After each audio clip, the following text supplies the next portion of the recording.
Hello, everybody. We're setting up the last unit here for you in 102. And today I'm going to be talking about the power of persuasion.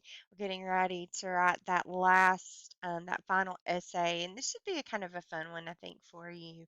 Moving away from the literature and doing a little bit of research to get you prepped for your other upcoming classes that you're going to take where you're going to have to do research. And so through this unit, going to teach you how to write an annotated bibliography, a little bit about research, and then putting it all together in a research essay. But since the topic of your essay is persuasion, I want to take a couple of minutes and talk about what persuasion is and kind of what it is not, and some tips to help you make that better for you. And so I give a similar screencast in our lecture to my EH 141 kids. They have to, in speech, they have to do a persuasive speech. And so the concepts are all the same here. So persuasion is the attempt to influence the attitudes, values, beliefs, or behaviors of others.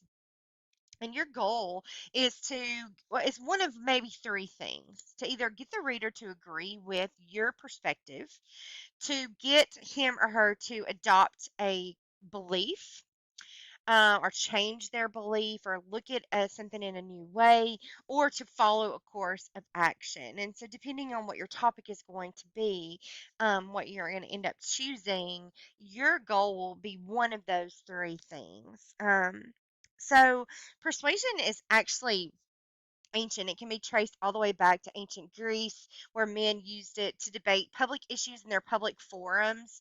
They used that forum to make their important decisions, and or should we go to war? Let's debate it out. And so, think great minds like Aristotle and Plato use the word rhetoric to mean using any and all available means of persuasion. And persuasive writers do that, make solid persuasion writing or speaking. They do that by developing solid arguments. But an argument is really not what you're thinking it is. When we think about having an argument with somebody, we think about a fight or a quarrel, and that's really not the case. Argument means articulating your position with the support of rhetorical appeals. And those are ethos, logos, and pathos. I'm going to talk a little bit more about those in just a minute. Persuasion is personal, it's passionate, and it's emotional. Persuasive writers go after their readers more aggressively. They consider which strategy or strategies, a combination of strategies, will work best to achieve your purpose. And then a persuasive writer has that single minded goal is to get one of those three things that we talked about, what he or she wants.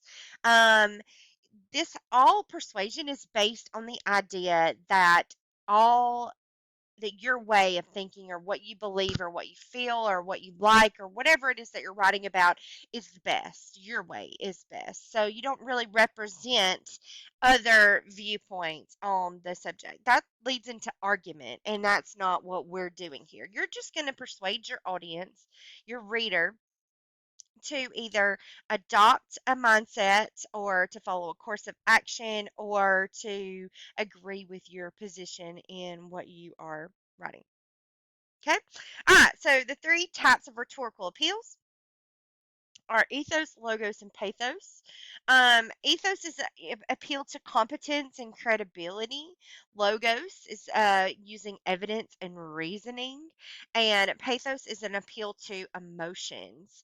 So we're going to talk about each one of these here now. So ethos. So ethos is all about competence and credibility. It's telling your reader that you have the credibility to write about what you're writing about and that you know what you're talking about. Like you know what you're presenting. So, how do you convince your audience that your essay is worth reading? Well, you explain that competence through the writing. Your topic should be something that is personal to you. Whatever it is that you decide to choose, you need to make sure that you know enough about it. It's not just something that you're interested in, that you're trying to present information about. You should have a good knowledge base of what you're talking about.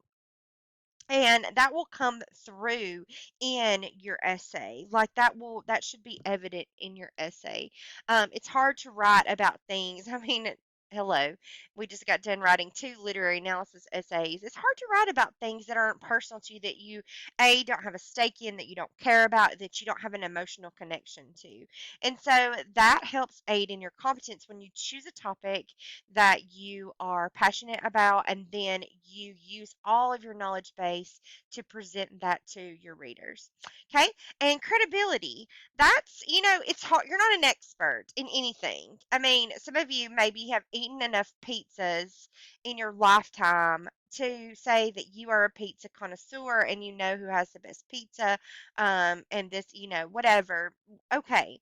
But you are still in high school. You're on the verge of it. Most of you are adults. I would consider you adults now as it is, but you don't have the scope and the experience of life to really be an expert on something yet. So how do you treat a subject that you're researching, from your viewpoint?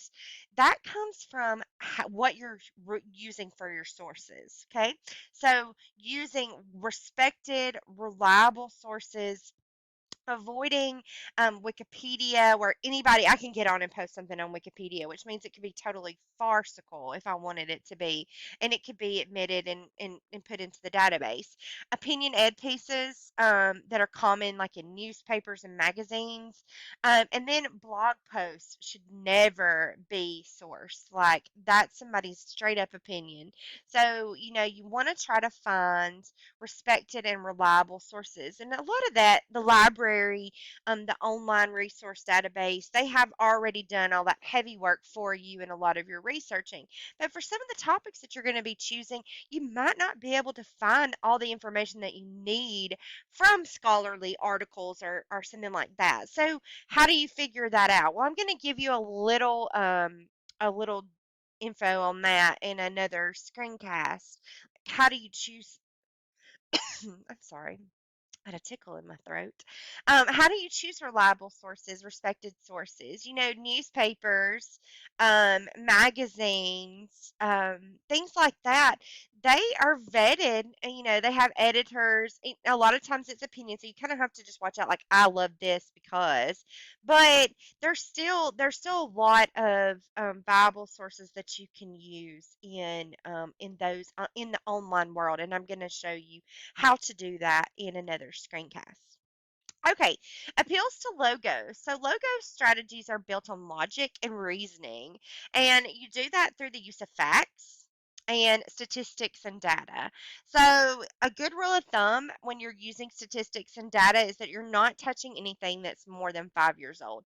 Now, sometimes you may not have a more recent um, update on some statistics and data, but for most topics that you're going to choose, it's gonna be refreshing. Their data is gonna be refreshing every couple of years. They'll update things, especially like more push button topics. There's more currents.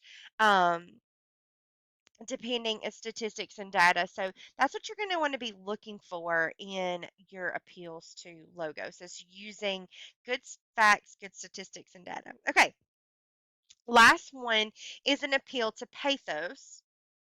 And so you have the concept is it's an appeal to emotion. So it's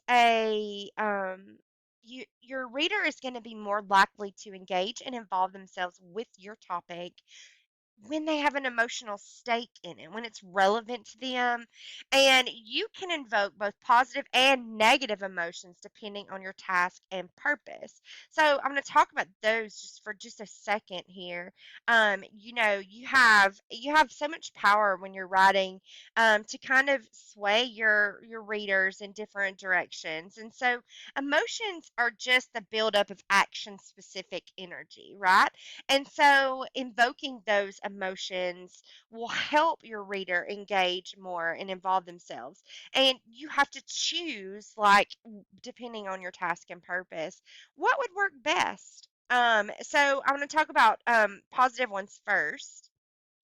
So obviously, like happiness and joy, when you have like satisfying interactions with people, those are things that help build happiness or joy. Obtaining objects that appeal to you, that helps build happiness and joy. When you accomplish something, that's happiness and joy.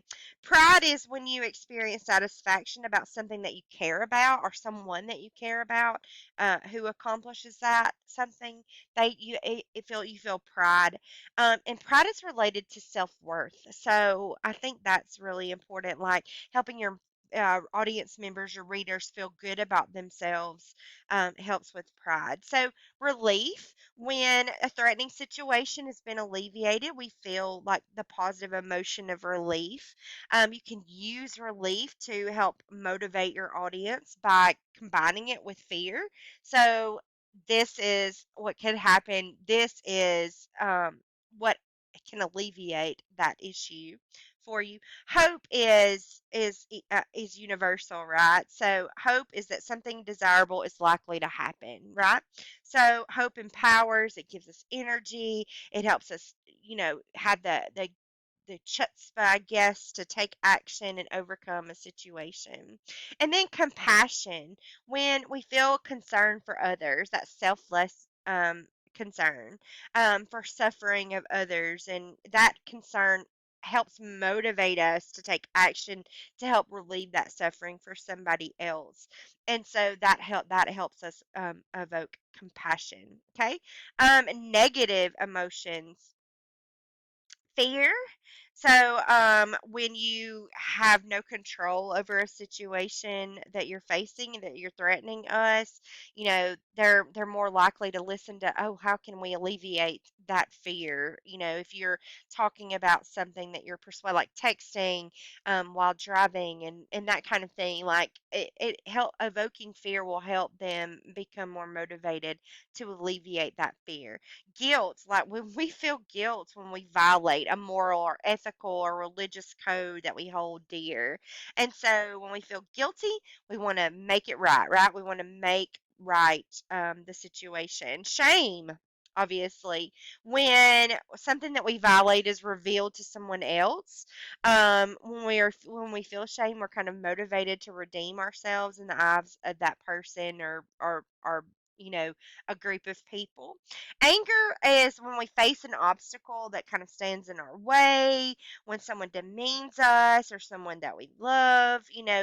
Anger, or is that emotion that we bring out.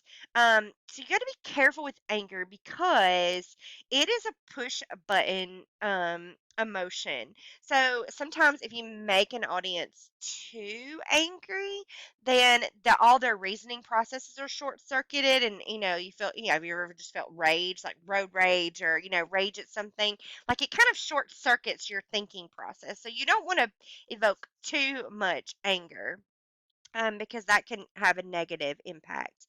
And then sadness, when we experience a loss, when we fail to achieve something,